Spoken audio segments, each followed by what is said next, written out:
하나님의 은혜가 오늘도 예배 가운데 함께 하시기를 소원합니다. 자, 오늘 말씀 히브리서 13장, 이제 오늘이 히브리서 마지막 날이에요. 정리를 좀 해드릴게요. 자, 히브리서는 유대인 크리스찬들에게 히브리서 저자가 쓴 편지지요. 그럼 이 히브리서의 저자는 누구냐? 몰라요. 지금도 학자들 중에는 이 바나바일 것이다 하는 분들도 있고, 어떤 분들은 이 뒤에가 오늘 읽었죠. 디모데가 풀려났다. 디모데는 누구랑 같이 다녔어요? 바울. 그러니까 바울일 것이다. 저도 그래서 이 뒷부분을 읽으면서 우리 형제 디모데가 풀려나온 것을 알려드립니다.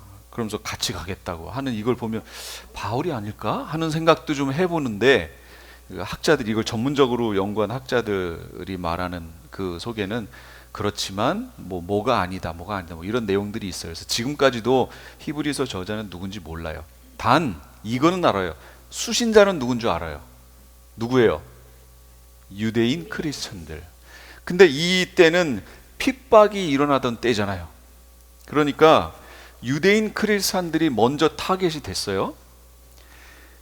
이 사람들은 자신이 크리스찬이라고 하는 것 때문에도 핍박을 받는데, 유대인 자기 동족으로부터도 핍박을 받잖아요. 지금 일반 크리스찬은 그냥 기독교인이라는 것 때문에 핍박을 받는 거잖아요. 그냥 그거. 근데 유대인 크리스찬들은 거기에 플러스 같은 동족인 유대인들에게 핍박을 받는 거예요. 지금으로 치면 이슬람 같은 경우는 만약에 개종하면 어떻게 돼요? 출교당하죠. 그런 거예요. 출교면 그나마 다행이죠. 죽여요. 아니, 자기 여동생이 저기 했다고 오빠가 가가지고 끌어다가 죽였어요. 이슬람. 그런 일이 비일비재하단 말이에요. 이 유대인들도 그에 못지 않아요. 실제로. 그러니까 그런 상황이니 이 얼마나 핍박을 많이 받았냐고요. 이 히브리인들이, 유대인 크리스찬들이. 그러니까 그들에게 지금 이 히브리서 저자가 편지를 보낸 거예요. 그런데 히브리서 저자가 가만히 이렇게 보니까 너무 안타까운 게 하나 있어요. 뭐냐면 이 당시에는 유대교와 기독교가 그렇게 크게 차이가 안 났죠. 그러니까 유대인들이 분파 정도로 이해했다고 그랬잖아요. 가장 큰 차이는 뭐예요? 그렇죠. 예수 그리스도, 예수를, 나사렛에서 태어난 예수를 그리스도라고 하는 거, 메시아라고 하는 거, 그게 다르잖아요. 유대인들은 인정 못하고, 근데 여기 있는 유대인 크리스찬들은 나사렛 예수가 메시아 맞다 이렇게 인정하는 사람들이죠. 근데 이 사람들이 핍박을 받다 보니까 신앙을 버리는데, 뭘 버리냐면 그 예수를 버리는 거예요. 그게 너무 안타까워서 이 히브리서 저자가 편지를 그들에게 보냈어요. 그러다 보니 1장부터 10장 18절까지 그리스도에 대해서만 얘기해요. 그리스도가 얼마나 뛰어나신 탁월하신 분인 줄 아느냐? 이걸 설명하는 거예요. 우리 다 했어요. 제가 간단하게 언급을 할게요. 1장부터 4장까지 존재성이 탁월하다. 존재가 예수님의 존재 자체가 탁월하다. 누구보다 탁월하냐? 천사보다 탁월하다.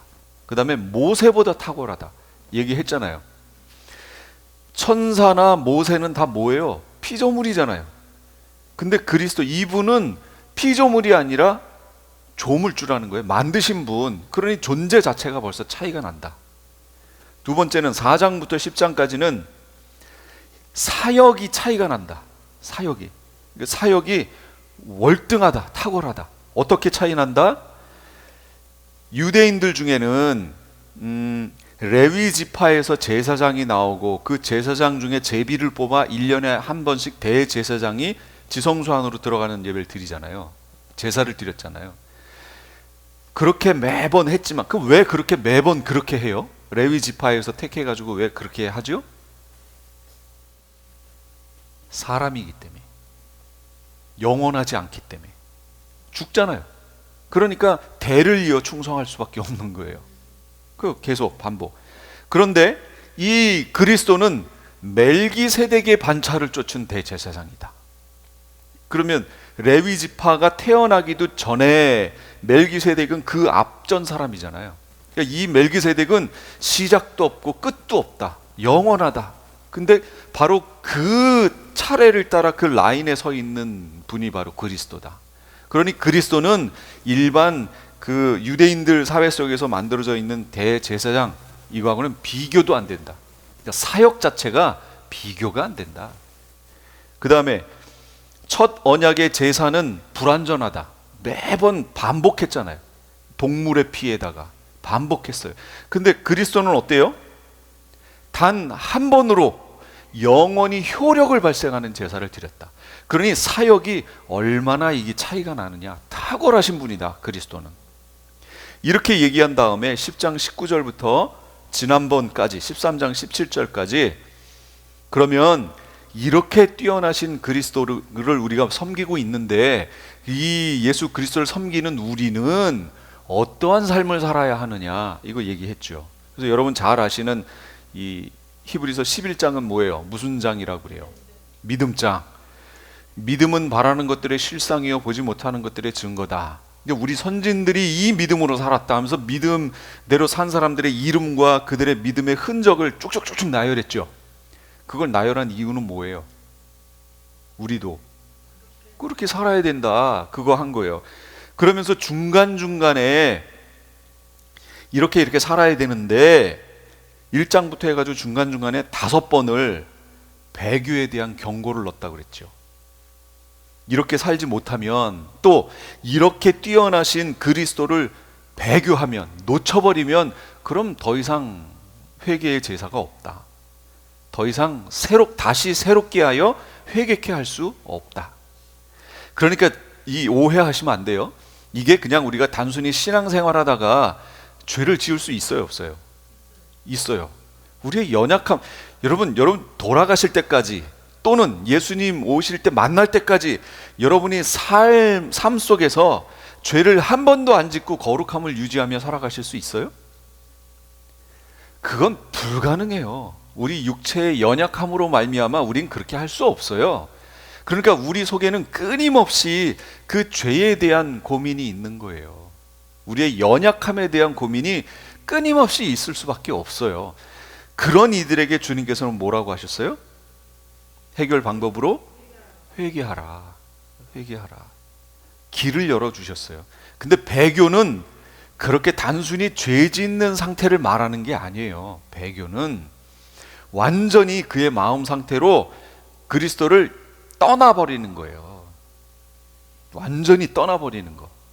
알면서도 떠나버리는 거예요. 그러니까 떠나보내기도 하고 자기가 떠나오기도 하고, 신앙에서 완전히 떠나는 걸 말하는 거예요. 그렇게 되기도 쉽지 않아요. 진짜로. 배교에 이르기도 쉽지 않습니다. 그 사람이 진짜 하나님의 은혜로 복음으로 태어난 참 백성이라면 그렇게 배교에 이르기도 쉽지 않아요. 그 배교는 한순간에 쑥 하고 나오는 게 아닙니다. 계속 반복되어지는 죄와 하나님을 놔버리는 그 반복된 훈련을 통해서, 그 삶 속에서 하나님은 끊임없이 말씀하시는데 나는 끊임없이 그 말씀을 배격하는 그 삶을 끊임없이 살다가 결국 글로 가는 거지, 어느 한순간에 죄 탁 졌다고 그냥 배교 이렇게 가는 게 아니에요. 그러니까 그렇게 살기도 힘들다, 되기도 힘들다. 그런데 그렇게 되는 이들이 있다고요, 없다고요? 있다고요. 있어요. 바울이 그랬잖아요. 후일에 믿음에서 떠나는 자들이 있을 것이다. 알렉산더와 후메네오가 있다. 그 알렉산더와 후메네오가 이 사람들이 교사였거든요. 성경 공부 교사들이에요.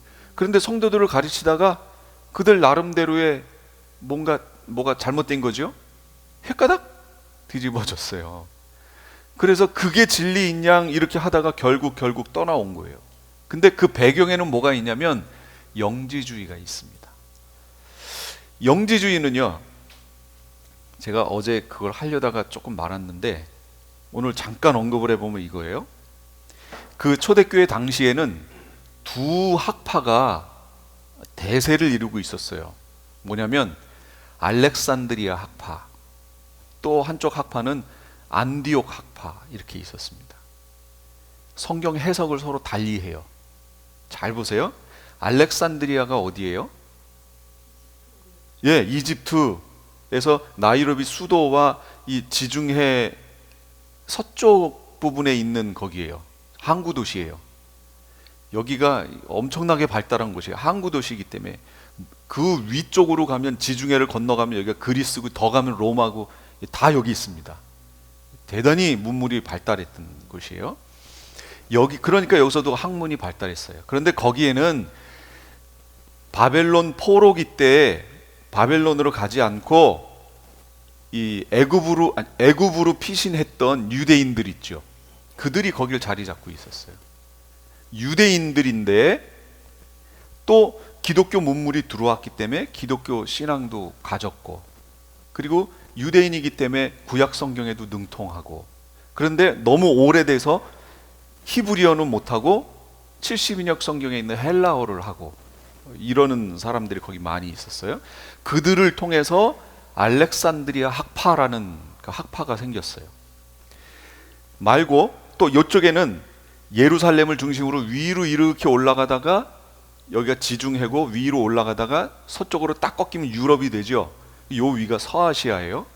서아시아하고 유럽으로 가는 여기 딱 그 지점이 안디옥이라는 데가 있어요. 안디옥 교회 있었죠? 안디옥 교회가 어떤 교회예요? 바울과 바나바를 파송했던, 유럽으로 파송했던 교회가 그 안디옥 교회거든요. 거기에 안디옥 학파가 형성이 돼 있었어요. 이 두 학파는 차이가 있어요. 무슨 차이가 있냐면, 성경을 해석하는데 이 안디옥 학파는 역사와 성경의 문법이라든지 문장이라든지 이런 것들을 분석하면서 그걸 자신들의 현재에 적용하려고 애를 쓰는 그런 학파예요. 문법적인 문자적 해석을 하는 학파가 여기예요. 여기에서 바울이 이렇게 파송된 거예요. 이쪽 알렉산드리아 학파는 그게 아니고 알레고리적 해석을 하는 학파예요. 알레고리. 뭔지 어제 들으신 분들은 아시죠? 은유적 해석을 한다는 얘기예요. 상징, 이게 여기예요. 여기. 왜냐하면 여기 그 위가 그리스고 여기 다 그거잖아요. 그러니까 여기에서 그게 발달할 수밖에 없었어요. 이게 발달하면서 성경 해석의 방향이 이렇게 틀어진 거예요. 점점 틀어집니다. 근데 그렇다고 알렉산드리아 학파는 다 안 되냐? 그건 아니에요. 알렉산드리아 학파에는 아타나시우스라고 하는 아주 유명한 그 학자가 한 명이 나와서 삼위일체 교리를 지켜낸 사람도 있어요. 그러니까 학파마다 특징이 있는데, 이런 식으로 이 알렉산드리아 학파는 상징적 해석, 알레고리적 해석을 많이 한 학파예요. 그러니까 성경 해석하는 데 있어서 그런 영향력을 미쳤고, 실제로 이 알렉산드리아의 학파의 영향력이 강력하여 성경의 해석의 방향이 틀어졌어요. 그러면서 이게 어거스틴까지 오게 된 거예요. 어거스틴은 이 알레고릭한 그 해석을 받아들여서 성경을 해석하게 됐죠. 그래서 지금의 영적 이스라엘이라는 말이 여기서 이제 나오기 시작하는 거예요. 상징적 해석 이래가지고. 자, 이런 과정들을 쭉 거치는데 영지주의는 뭔가요? 영지주의는 기독교 교리가 아니에요. 영지주의는 헬라 철학 사상이에요. 그 헬라 철학 사상을 가지고 그 사상 안에서 기독교를 해석해낸 거예요. 그게 영지주의 이단이에요. 메인이 성경이 아니고 헬라 철학 사상이 메인이고, 거기에다가 성경을 가져와서 해석한 거, 그게 영지주의란 말이에요. 그게 어디서 발달해요? 알렉산드리아. 왜냐면 여기 철학이 발달했다고 그랬잖아요. 그러니까 철학을 바탕으로 그 다음에 성경을 이렇게 본 거예요. 지금 우리도 그렇게 오류를 범할 수 있어요. 현대 사상을 바탕으로 이렇게 볼 수 있어요. 무슨 얘기냐? 현대는 포스트 모더니즘 시대라고 얘기해요. 이제 그것도 지나간 얘기를 하는 분들도 계신데, 포스트 모더니즘 시대에는 절대 진리가 없어요. 절대 진리가 없어요. 절대 진리라는 건 하나님의 말씀이 절대 진리죠. 우리 모두는 그거에 맞추는 거죠. 그런데 포스트 모더니즘 시대의 사람들은 절대 진리가 없어요. 다 상대 진리예요. 나도 진리고 너도 진리고 너도 진리고 이렇게 되는 거예요. 그래서 왜 그렇게 생각해? 너 그 진리가 아니야. 무슨 얘기야? 이건 내가 아는 진리야. 너는 네가 아는 진리고 나는 내가 아는 진리고. 여러분, 진리를 그렇게 말할 수 있나요? 진리는 그런 게 아니잖아요. 그런데 지금 시대가 그렇다고요. 그래서 어떤 사람들한테 전도하면 이게 우리가 영생을 얻을 수 있는 참 진리의 길입니다. 그러면 그 사람이 이상하게 생각하는 거죠. 아니, 그건 네가 말하는 진리고 내가 생각하는 진리는 그게 아닌데? 지금 시대가 그런 시대라고요. 예. 모든 학문적인 내용들이 다 그거예요. 그러니까 지금 예를 들면 동성연애 하는 사람들한테 그건 하나님의 뜻이 아닙니다. 하나님이 기뻐하시지 않습니다. 그럼 그 사람들은 그건 네 얘기고 나는 그 하나님하고 상관없어. 진리가 절대적으로 있지 않은 시대예요. 그러니까 그 사람들은 자기네 진리, 여기는 이 진리, 이렇게 된 시대란 말이에요. 그런 시대를 우리가 살고 있어요. 그러니까 우리가 성경을 어떻게 봐야 되는지, 크리스찬들은 기본적으로 하나님의 말씀을 절대 진리로 믿는 사람들, 그게 크리스찬이죠. 예, 우리 그래서 말씀을 계속 보는 거 아니에요. 나의 어떤 생각이나 내 사회 속에서 내가 알았던 거, 이런 것들을 말씀이라고 하는 진리에다가 이렇게 맞추는 거 아니에요, 지금. 그래서 잘못됐으면 배격하고 내 말씀으로, 하나님 말씀으로 내 삶을, 내 생각을, 내 모든 것을 바로 잡아가는 거, 이게 신앙생활이잖아요. 신앙 훈련이잖아요. 지금 우리 그거 해요. 지금 이 시간도 이 말씀을 증거하는 이것들이 내 속에 들어와 있는 거짓 메시지들과 싸워서 그걸 물리치고 나를 하나님의 말씀으로 채우는 거예요. 이게 뭐라고요? 이게 영적 전쟁이라고. 전쟁이라는 말은 전쟁이 쉬워요, 어려워요? 어려워요. 전쟁이 쉬워요? 전쟁은 어려워요. 그래서 지금 제가 단순하게 설명되어져 있는 이 내용이 실제 나에게 적용될 땐 되게 어렵습니다.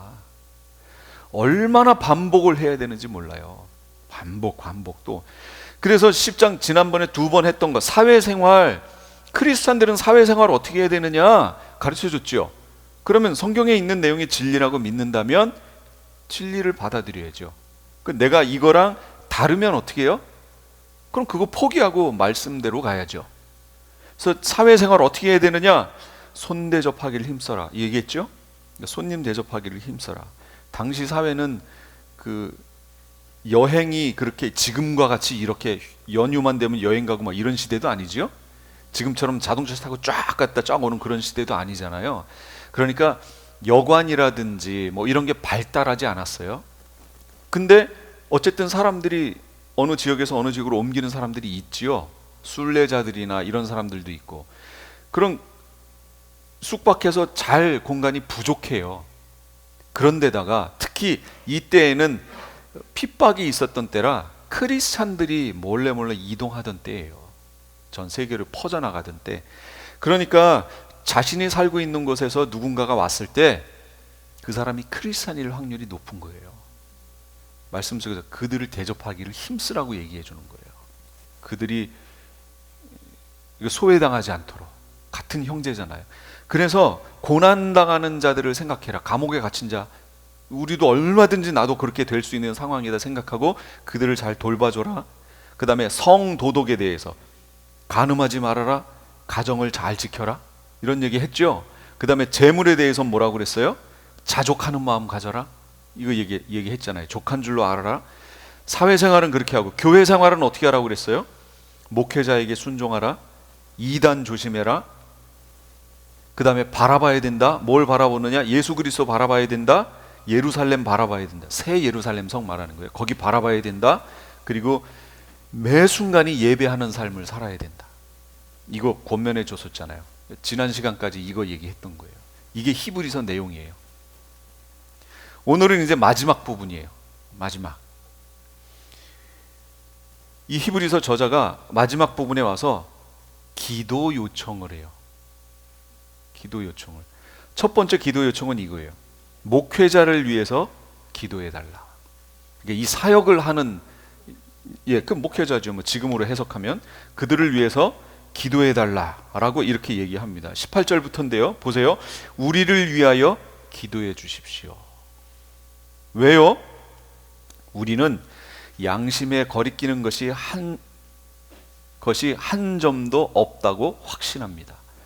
모든 일에 바르게 처신하려고 합니다.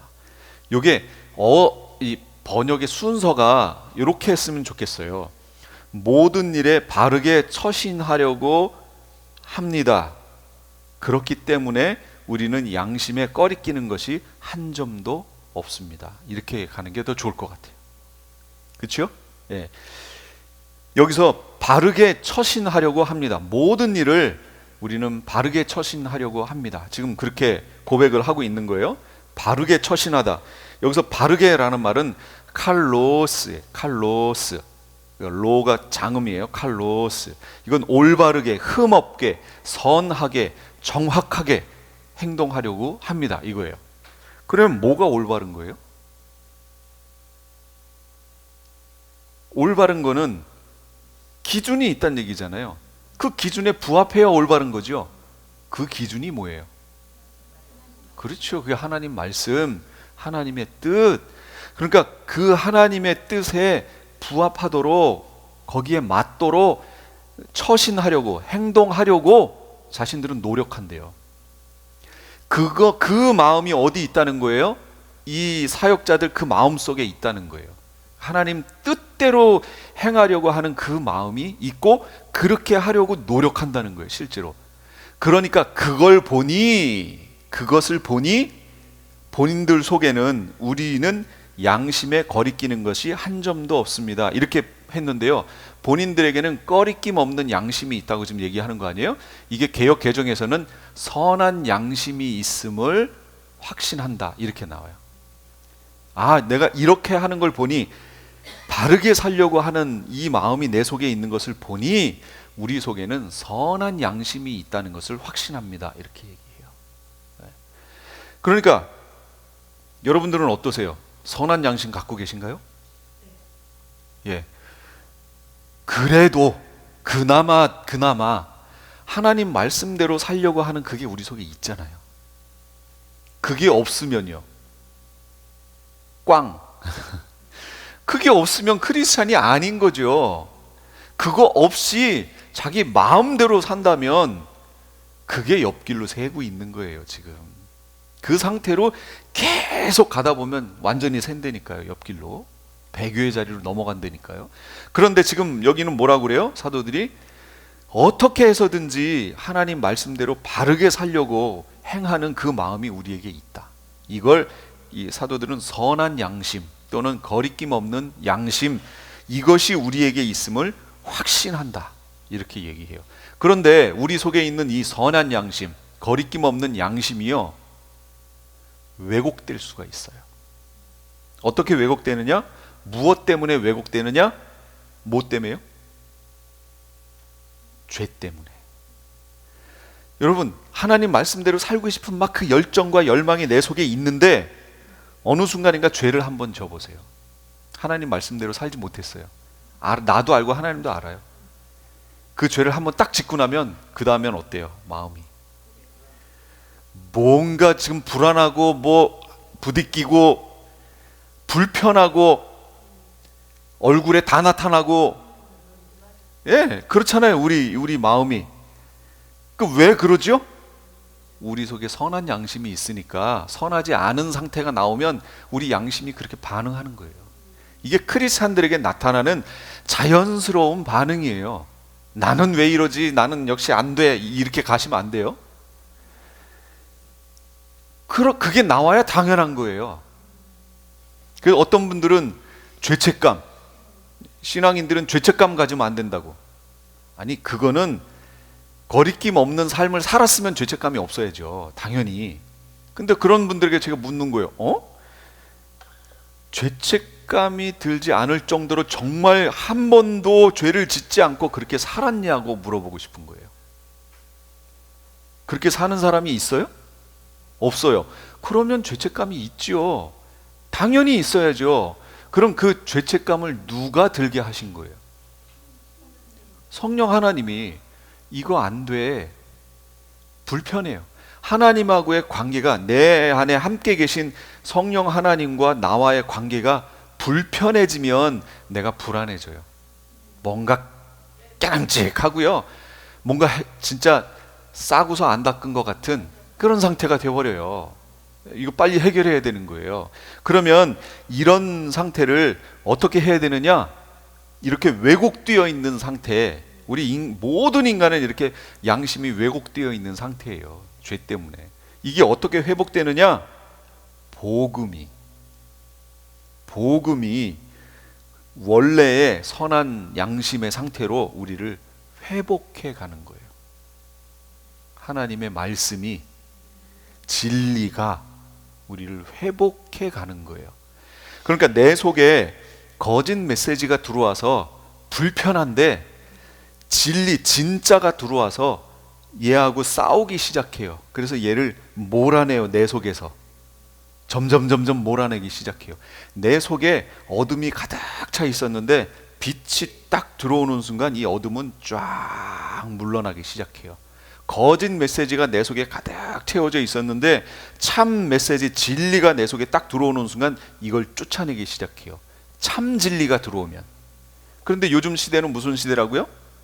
포스트 모더니즘. 너도 진리고 나도 진리고. 그게 진짜 진리예요? 가짜 진리니까 이걸 해결을 못하는 거예요.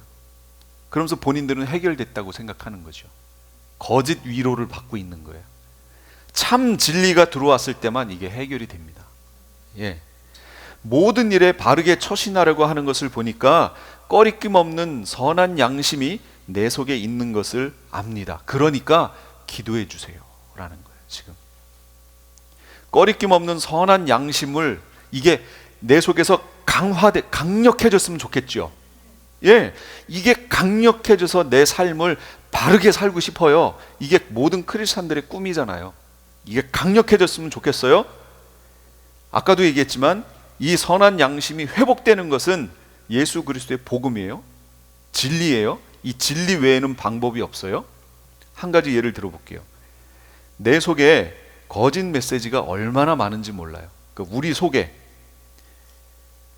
우리는 거짓 메시지의 온상 속에서 살았어요. 그 속에서 키워졌어요. 그러니까 내 속에는 거짓 메시지가 꽉 차 있습니다. 제가 이 부분에 대해서는 세계관 얘기할 때 원리를 설명을 할게요. 호랑이는 죽어서 뭘 남겨요? 사람은 죽어서? 이게 진리예요, 거짓 메시지예요?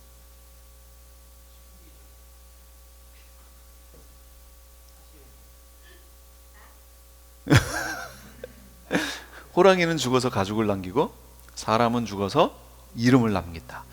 이게 진리라고 생각하고 이것을 내 마음속에 묵상하여 그 배경 하에 나의 삶을 살아가면 여러분 어떻게 행동할 것 같아요? 내가 어떻게 행동할 것 같아요? 호랑이는 그렇다 치고 사람은 죽어서 이름을 남긴다 그랬으니까 내 삶을 어떻게 살아갈까요? 그렇죠. 이름 남기기 위해 살겠죠.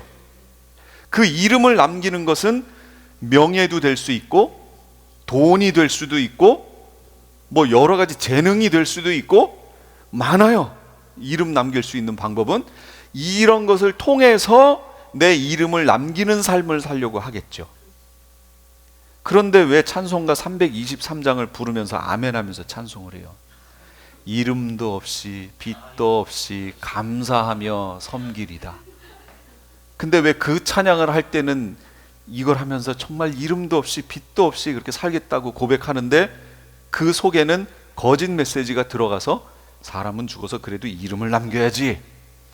그러면 이 두 메시지 속에서 싸우고 있는 거 아니에요, 이 사람의 삶이.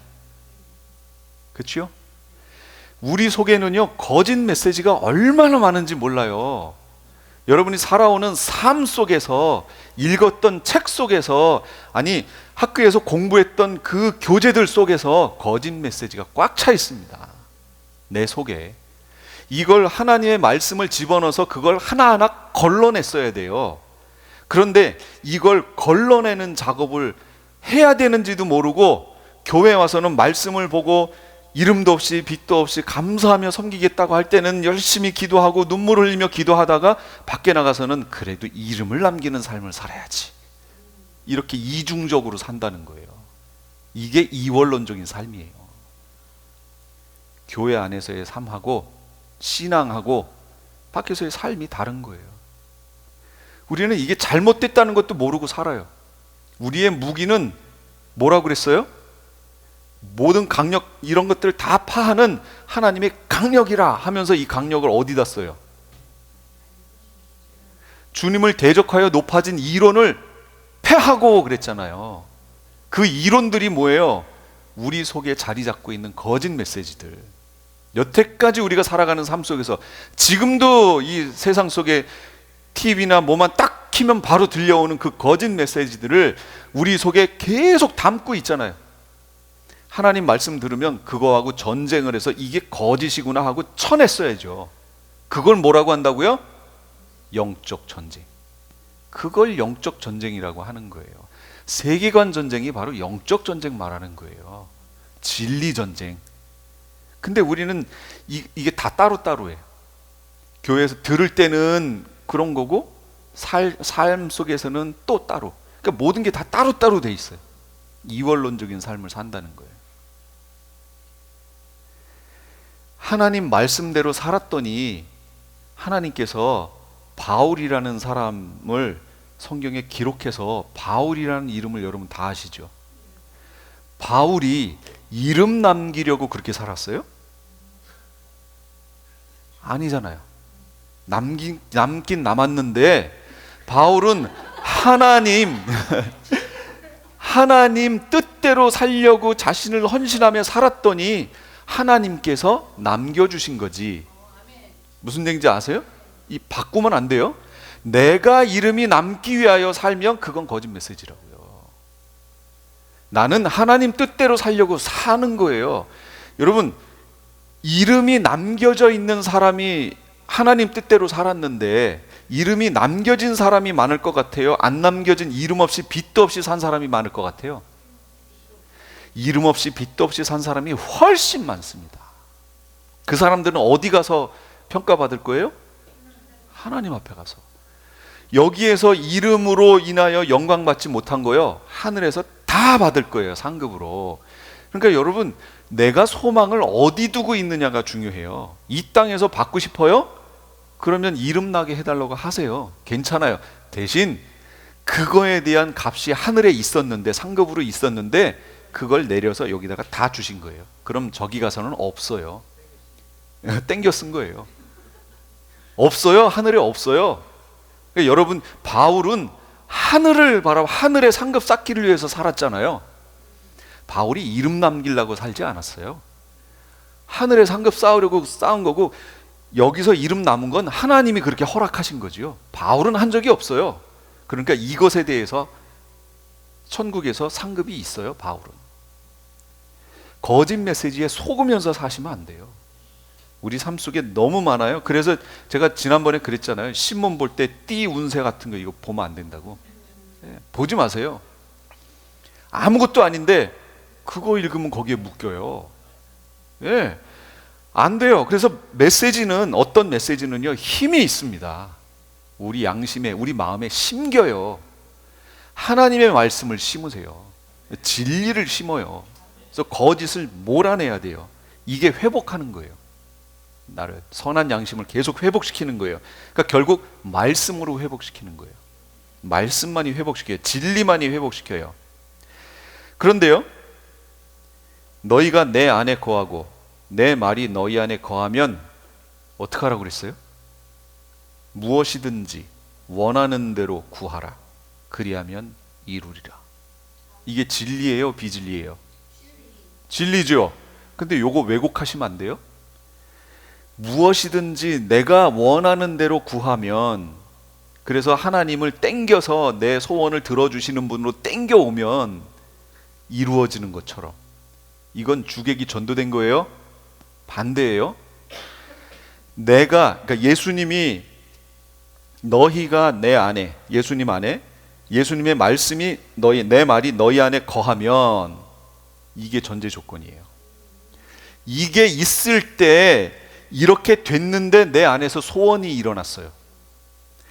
진리가 내 안에 풍성하게 자리 잡았는데 갑자기 내 안에 뭔가 해야 될 소원이 일어나요. 그러면 어떻게 하라고요? 원하는 대로 구하라고. 그거 하나님 뜻이라고. 하나님이 이루어 가실 일이라고요. 그러니까 주객을 바꾸시면 안 돼요. 내가 그냥 살아가다가 나 뭐 갖고 싶어, 뭐 어떻게 하고 싶어 하고 자기가 일어난 자기 소원을 하나님 도와주세요, 이건 잘못된 거예요. 아들 갖고 싶어요, 하나님 능력을 땡겨와요. 아니라니까요. 그게 아니라니까.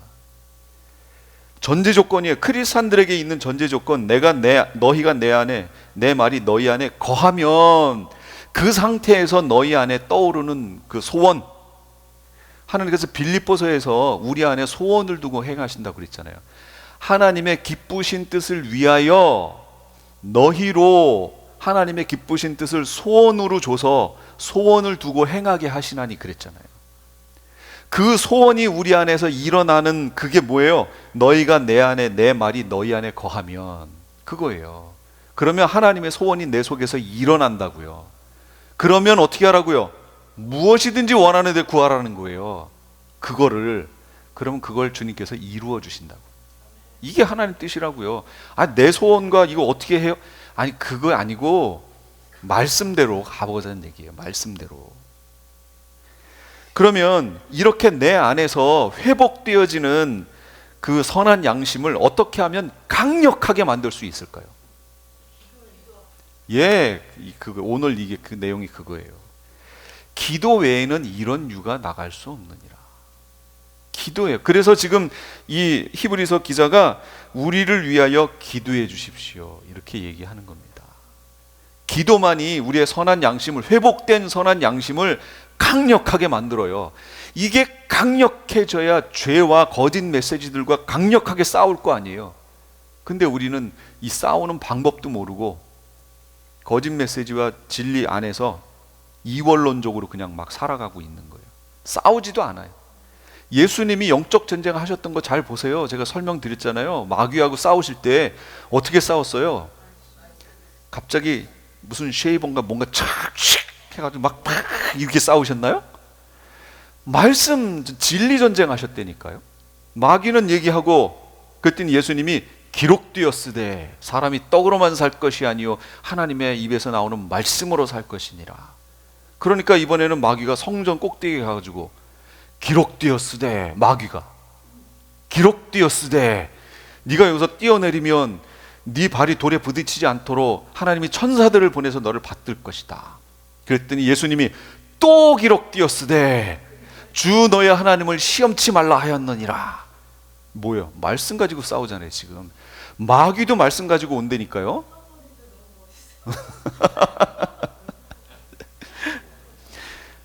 세상 만국을 산에 올라가서 보여주면서 나에게 경배하라, 이게 모든 게 내 건데 너에게 줄게. 예수님이 기록되었으되 또 사단아 물러가라, 물려 보내시잖아요. 뭘로 싸웠어요? 말씀. 이게 진리 전쟁하는 방법이라니까요.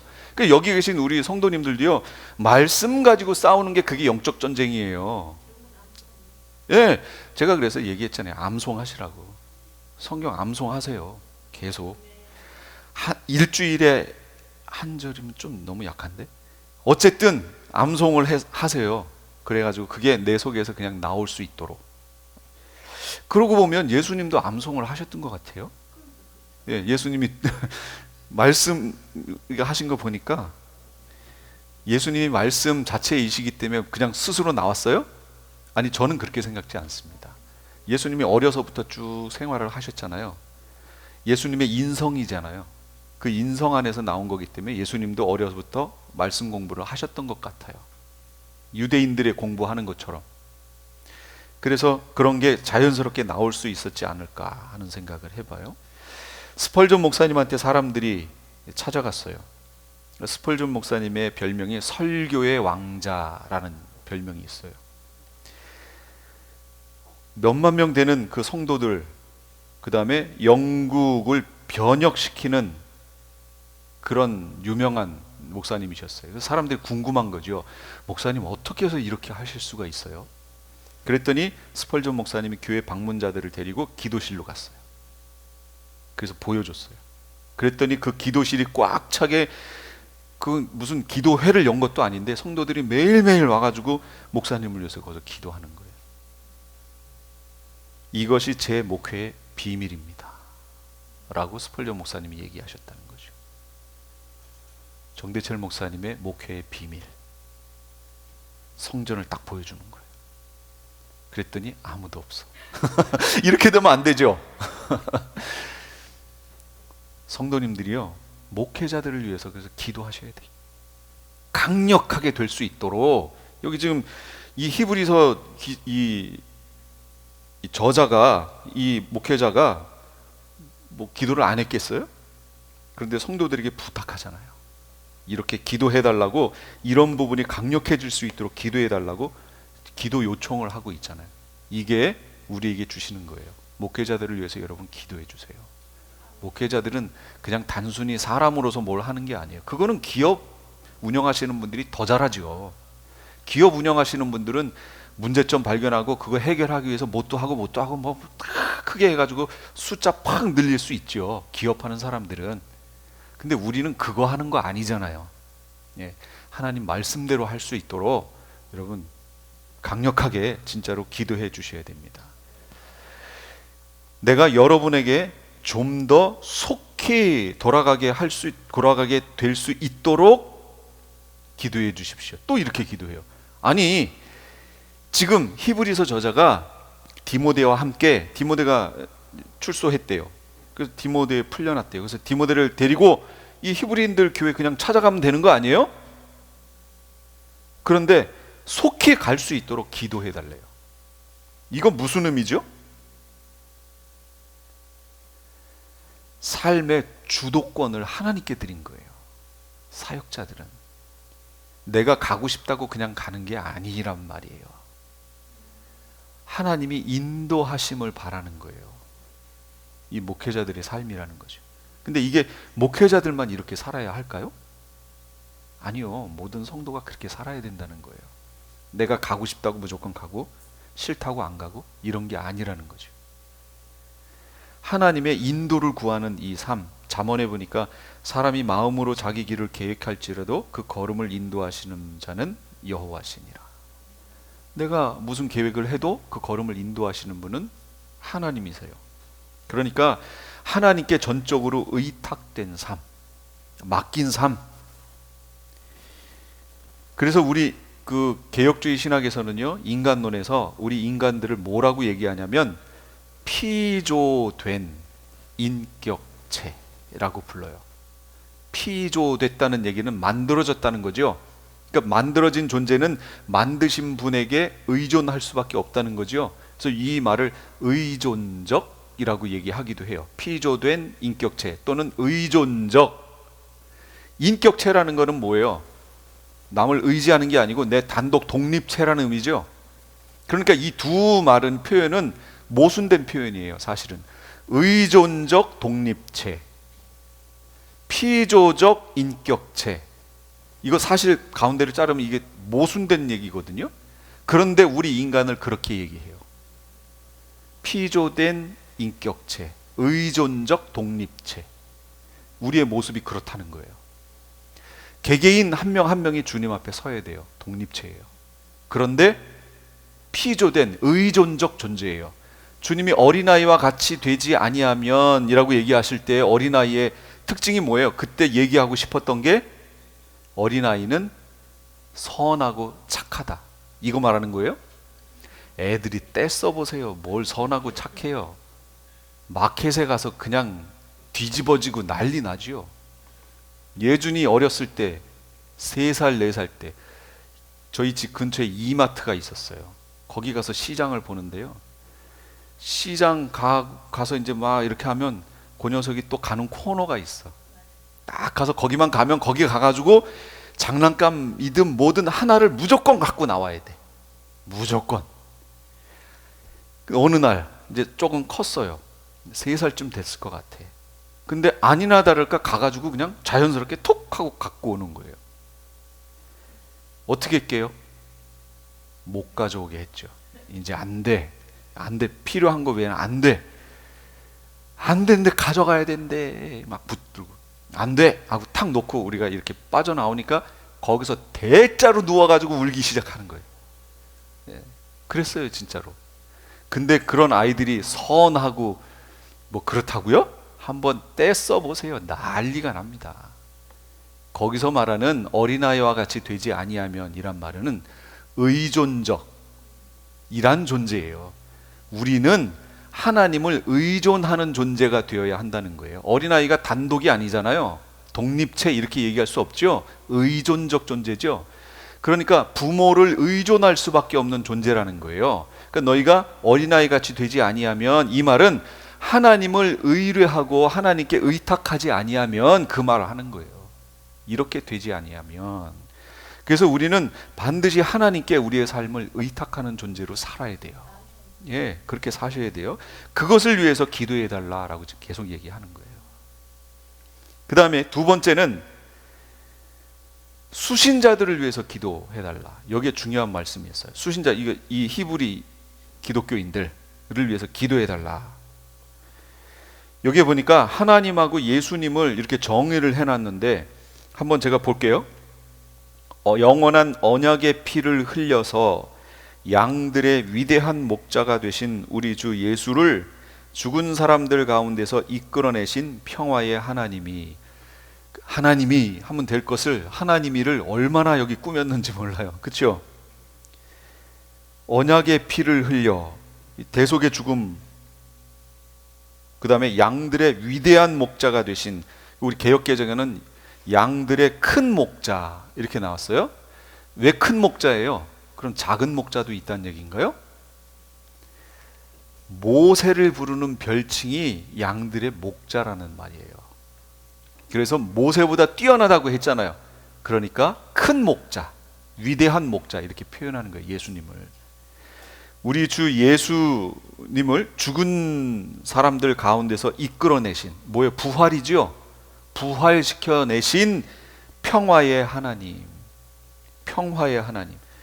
이 평화 뭐예요? 이거 죄인들과 화해하시고 우리 마음에 평안과 참 기쁨을 주시는 분. 그래서 하나님의 뜻을 선택하고 하나님의 뜻을 받아들이면 내 안에 평안이 있지요. 왜냐하면 하나님이 평안의 하나님이에요. 그러니까 하나님의 영이 내 안에 계시면 우리는 평안해질 수밖에 없어요. 내 안에 하나님의 뜻이 이루어지면 나는 평안해질 수밖에 없어요. 근데 거짓 메시지가 내 안에 들어와서 나를 혼란케 만들면 평화가 깨져요. 그때부터 뭔가 이상해요. 뭔가 이상한데? 그게 뭔지는 몰라도 뭔가 이상한데, 찜찜한데? 그럼 벌써 내 안에서 영적 전쟁이 벌어진 거예요. 하나님이 나를 주장하시도록 만들어야 돼요. 그 얘기는 하나님의 말씀이 나를 주장하시도록, 진리의 메시지가 나를 주장하시도록 만들어야 돼요. 빨리 말씀을 읽어보세요. 그럴 때. 그러면 하나님이 어떤 구절에 가서 탁 걸릴 수 있어요. 하나님이 진단하시는 거예요, 우리를. 이 말씀에 가서 딱 걸리면 그 말씀을 깊이 묵상하고 내 속에 불편한 것이 이게 뭔가 거기 말씀에 적용해 보시라, 그 얘기예요. 온갖 좋은 일에 이게 이제 중요한데요. 32절에 여러분을 온갖 좋은 일에 어울리게 다듬질해 주셔서. 하나님이 어떻게 하신다고요? 예, 온갖 좋은 일에 어울리게. 표현이 좀 좋지 않아요? 온갖 좋은 일에 우리가 그 일에 어울리게. 어떻게 하신다고요? 우리를 다듬질해 주신다고. 다듬어 주신다고. 우리의 모난 곳을 어떻게 해요? 깎아주시고, 예, 다듬어서 그 좋은 일에 딱 어울리게 우리를 만들어 주신다고요. 그러니까 우리가 살아가는 삶은 하나님께서 우리를 다듬는 거예요. 다듬으시는 거예요. 그 삶의 흔적이에요. 그러니까 어떤 분들은 심하게 어려움 당한 분들 계시죠? 죄송하지만 심하게 모났던 거예요. 심하게 모나니까 거기를 잘라내려면 얼마나 힘들어요. 여러분, 목공 같은 거 할 때, 우리 목수가 계신데 자, 이게 구를 이렇게 만든다고 쳐요. 구. 원통으로 갈게요. 원통. 원통을 해야 되는데 나무를 잘라다가 이 원통을 이렇게 만들려면 뿌리 부분에 그 얼마나 많은 가지들이 나 있어요. 이걸 다 쳐내고 이걸 원통을 만들려면 선반에다 물려서 바이트로 해가지고 쫙 깎습니다. 깎는데 이게 심하게 나와 있는 부분 거기부터 깎이기 시작해요. 윙 돌아가면서 거기부터 차근차근. 그래서 나중에 가선 전체적으로 쭉 깎이면서 원통이 하나 만들어지지요. 좋은 일에 어울리게, 이렇게 어울리게 우리를 하나님이 만들어 가시는데 제일 먼저 우리의 모난 부분부터 깎이기 시작해요. 그런데 모난 부분이 심하게 모났으면 심하게 다루세요. 그 부분이 심하게 우리에게서 깎여 나가야 되기 때문에 아주 어려워요. 매우 어려워요. 우리 삶 속에 그런 일들이 닥쳐요. 그렇게 하셔서 자기 뜻을 행하게 해 주시기를. 자기 뜻이 누구 뜻이에요? 하나님, 우리를 이렇게 다듬으셔서 하나님의 뜻을 행하게 하시는 거예요. 우리로 하여금. 그런데 이걸 어떻게 하라고요? 이렇게 되기를 기도하라. 그러니까 우리 스스로를 위해서 그렇게 기도하라는 얘기예요. 하나님이 나를 다듬어 주셔서 하나님의 그 선한 뜻을 이루어 갈 수 있도록 우리 스스로가 기도해야 돼요. 그러니까 하나님이 나를 다루실 때 원망하거나 불평하지 마세요. 결국은 하나님이 기뻐하시는 선한 일에 어울리게 우리를 만들어 가시는 거예요. 그러니까 성도들 중에 누가 어려움을 당한 걸 보시면 하나님이 기뻐하시는 선한 일에 어울리게 저 사람을 하나님이 만들어 가고 계시는구나 해야지. 거봐, 너 그럴 줄 알았어. 이렇게 정죄하시면 안 된다는 거죠. 이건 성도들이 할 마땅한 바가 아니에요. 다듬어지고 있는 그 사람들을 보면서 우리가 위에서 중보하며 기도해야 되는 거죠. 그게 성도들이 해야 할 일이죠. 또 하나님께서 예수 그리스도로 말미암아 우리 가운데 자기가 기뻐하시는 바, 누가 기뻐하시는 거예요? 하나님, 우리 가운데 하나님께서 기뻐하시는 바를 이루시기를. 우리 속에 하나님이 기뻐하시는 바를 이루시기를 어떻게 하라고요? 기도하라고. 이게 영광 아니에요? 내 속에서 하나님이 기뻐하시는 바가 내 속의 소원으로 일어나고 그것을 나를 통하여 이루신다는 거. 여러분, 이거 얼마나 큰 영광인지 몰라요. 어떤 사람들은 그렇게 살고 싶은데 안 되는 사람은 없죠. 살고 싶은 마음 자체가 없는 거지.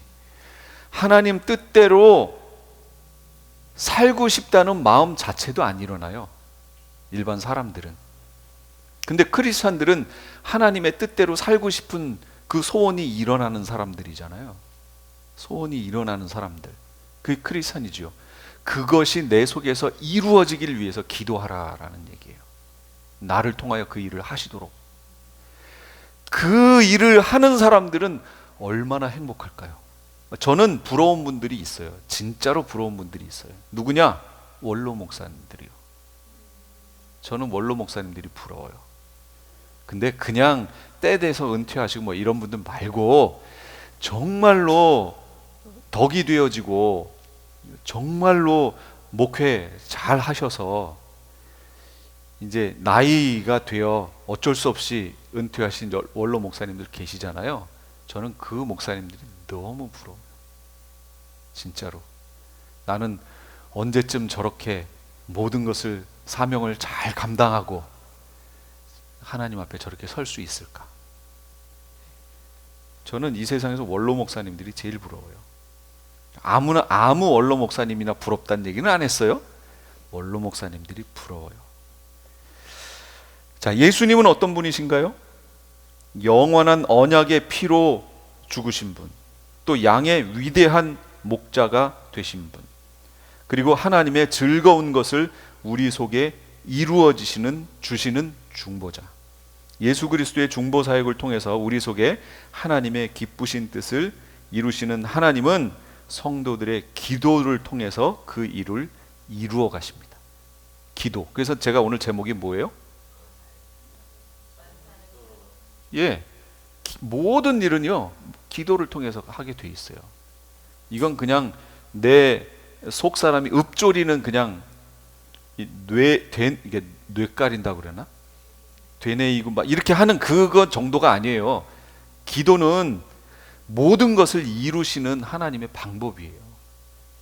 그러니까 우리 성도님들 말씀으로, 진리로, 진리의 메시지로 채우시고 그것을 위해서 기도하셔야 돼요. 그래야 강력해져요. 나타나요. 제가 예전에 책을 선물 받은 적이 있어요. 아는 목사님 통해서. 제목은 내 인생을 주님께 걸어라. 이 제목의 부제는 너의 꿈은 버려라, 나의 꿈을 가져라, 이거였어요. 당신의 미래를 쥐고 계신 분의 뜻을 따르는 것이 현명하지 않은가? 한번 잘 생각해 보세요. 우리의 미래를 쥐고 계신 분, 그분의 뜻을 따르는 것이 현명하지 않느냐? 이 질문이에요. 맞죠? 주님께 다 맡겨보라. 그분이 전부 책임져 주신다. 주님께 다 맡기면 다 책임져 주시는데 내가 다 안 맡기면 맡긴 데까지만 책임져 주시는 거죠. 그러니 어떻게 하라고요? 다 맡기라고. 다 맡기면 주님께서 다 책임지신다고. 그거 지금 말씀하고 있는 거예요. 그러니까 만사는 기도로 하나님이 우리가 맡긴 만큼 최선을 다해서 우리를 위해 일하십니다. 그러니까 내 속에 하나님께 맡겨야 되는, 내 인생에 하나님께 맡겨야 되는, 지금 맡겨야 되는 부분이 무엇인가, 이렇게 묵상을 좀 해보세요. 요 하나만 하고 마칠게요. 22절 말씀 보니까요, 형제자매 여러분, 부디 이 권면의 말을 받아들이기를 권유합니다, 이랬죠. 근데 요거는 조금 약하고요. 개역 개정에서는 뭐라고 하냐면, 형제들아 내가 너희를 권하노니 권면의 말을 용납하라, 이렇게 나왔어요. 용납하라. 이 히브리서 저자도요, 내가 너무 유대인 이 크리스찬들에게 너무 심하게 말했나 하는 생각을 했나 봐요. 무슨 얘기냐면 배교에 대해서 경고했잖아요. 다시 회복함이 없다, 막 얼마나 무서운 얘기들이에요. 그런데 마지막에 와서 이 권면의 말들을 용납해달라. 내 위치에서는 당연히 어쩔 수 없이 전해야 할 말씀을 전한 것뿐이다. 상처받지 말고 이 부분으로 인해서 시험에 들지 말고, 그리고 실제로 이런 경우들이 있으니 믿음을 점검하고 주님 앞에 무릎 꿇어라. 절대로 배교하면 안 된다. 그러니까 이런 메시지 강력하게 전했던 것을 용납해달라. 이렇게 지금 그 얘기하는 거예요. 히브리서 이제 마칩니다. 제가 히브리서를 하면서 저는 이걸 통해서 어떤 목사님이 이 히브리서를 번역하면서 배교의 교리라고 이렇게 얘기했다고 그랬죠. 예, 히브리서에는 그런 내용이 5번의 경고가 있고 그 외에도 여러 번 나와요. 이런 메시지가 있는가 하면 예수 그리스도의 단번에 죽으심으로 영원히 효력을 발생하는 제사를 드렸다. 그러니까 우리가 기존에 알고 있었던 교리들에 도전을 주는 말씀들이 이 히브리서에 있었어요. 저는 하면서 그걸 많이 깨달았습니다. 그래서 저한테는 매우 유익했던 이 히브리서 공부였어요. 우리 성도님들에게는 어땠는지 모르겠습니다. 배우신 말씀대로 한번 잘 묵상해 보시고 이대로 순종하셔서 더 강력한 믿음의 사람들이 되시기 바랍니다. 같이 기도하겠습니다.